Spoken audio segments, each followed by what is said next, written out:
2.5 ఏళ్లలో 4 లక్షల కోట్లు అప్పు చేసిండు రేవంత్ రెడ్డి. 4 లక్షల కోట్లు.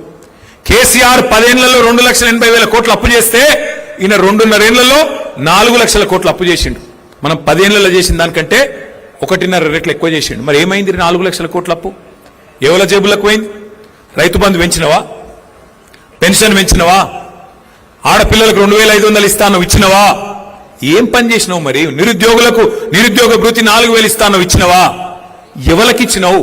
స్కూటీలు ఇస్తాను ఇచ్చినవా? కొత్త చెరువు కట్టినవా? కొత్తగా ఒక్క పని చేసినవా? ఎక్కడ పోయినాయి 4 లక్షల కోట్ల అప్పు? మరి ఇక యాడికి పోతున్నాయో గాడికే పోతున్నాయి.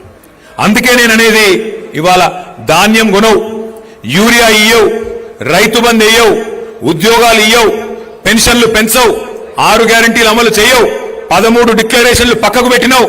కేసీఆర్ దళిత బంధు అంటే దళిత బంధు కాదు, అంబేద్కర్ అభయహస్తం ఇస్తా.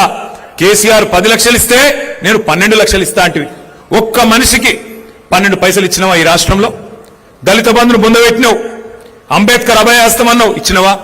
బీసీలకు సంవత్సరానికి 20,000 కోట్లు ఇస్తా అన్నావు, బీసీ సప్లాన్ పెడతా అన్నావు, 5 ఏళ్లలో 1,00,000 కోట్లు ఇస్తాను, బీసీలకు ఇచ్చినవా? ఎవరికి ఇచ్చినవు? మైనారిటీ సప్లాన్ అంటివి, ఇంకేదో చేస్తా అంటివి, ఏం చేసినావు? ఈ మాట అడిగితే రేవంత్ రెడ్డి గారికి తెలిసిన విద్య ఒకటే, కేసులు పెట్టాలి, ఇబ్బంది పెట్టాలి, కేసీఆర్ ను బదనాం చేయాలి, ఏదో ఒకటి చేసి మొత్తానికైతే ఆగమాగం చేయాలి.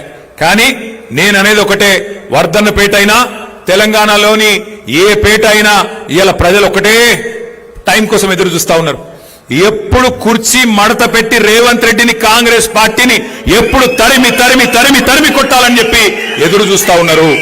ఆ ఎదురు చూపులు ఫలించే రోజు ఎంత దూరం లేదు, తొందరలోనే వస్తుంది. ఎక్కువ రోజులు ఏం లేదు, సగం టైం అయిపోయింది. ఇంకా ఒక 18 నెలలు మనం కష్టపడితే 16-18 నెలలు, ఆఖరి సంవత్సరం ఎట్లాగో ఎలక్షనే, 2028 మొత్తం ఎలక్షనే, ఆ సంవత్సరం ఏముండదు. ఇక ఆ తర్వాత కాంగ్రెస్ వాళ్ళు అధికారంలోకి వెళ్ళి దిగిపోయిన తర్వాత, రేవంత్ రెడ్డి గారు పదవిలోకి వెళ్ళి దిగిపోయిన తర్వాత, నేను ఇవాళ చెప్తున్నా, రాసి పెట్టుకోండి, రేవంత్ రెడ్డి మాజీ ముఖ్యమంత్రి అయిన తర్వాత ఆయన పక్కకెళ్ళి పోతుంటే కూసున్న కుక్క కూడా లేవదు. ఆ పరిస్థితి వస్తుంది. ఇవాళ ఏదో అధికారం ఉంది కాబట్టి నడుస్తున్నది డ్రామా, గాని రేపటి రోజున కూసున్న కుక్క కూడా నేను చూసి లేవది. గా పరిస్థితి తెచ్చుకుంటా ఉన్నావు నువ్వు. నేనేదో కోపంతోనో బాధతోనో చెప్తలేను, ఏదో అసూయతోనో చెప్తలేను, ఉన్న వాస్తవాన్ని చెప్తా.